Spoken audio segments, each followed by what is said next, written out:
I was watching a lot of stuff where information was being withheld intentionally about animals that were either detrimental to their health or could have cost someone their life even.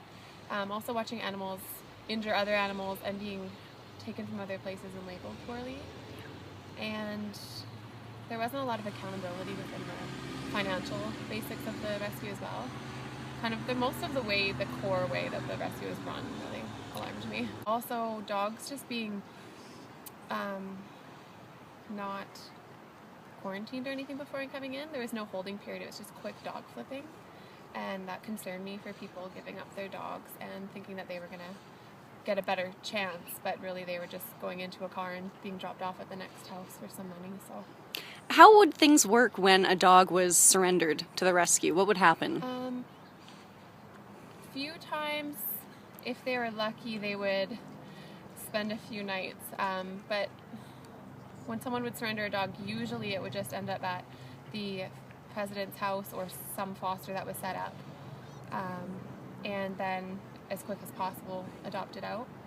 There was no set of checks or balances for whether the dog was health guaranteed or behavioral issues or anything. It never saw that. Some of them, it was kind of just, if someone was looking for that type of dog, then they'd have it out. Some of them ended up being surrendered and then the next day at an adoption event. Some driven right from the surrender to a new home that day. Was there any kind of minimum holding period for dogs? Not that I was aware of while I was with them. I have since asked. I was told about 2-week holding periods, but I've never seen that actually carried through. I have seen dogs that were picked up 2 days before and then ended up at their homes. Presumably the rescue does get some revenue through adoption fees and fundraisers. Did you see that money going back into the dogs, into their welfare? Nothing that I can account for sure. Dogs weren't all being vetted, so not all the dogs were getting an overlooked health guarantee, and a lot of the dogs that were coming in were already up to date on shots from the previous homes, but even that wasn't secured. Some people were adopting dogs for the fee under the presumption that they were already fully vet checked and neutered and such, and then later found out none of that was done.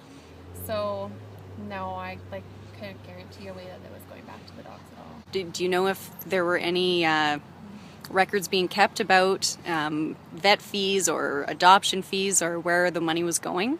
I personally never saw anything. I was the vice president for the first 5 months that it was running, but I've never seen any financial documents. I've since requested them and contacted the CRA about getting them, but Saving Grace has been reluctant to release that, so to my record there's nothing. I'm speaking to truth and everything's got facts to back it up, so it's about the dogs for me.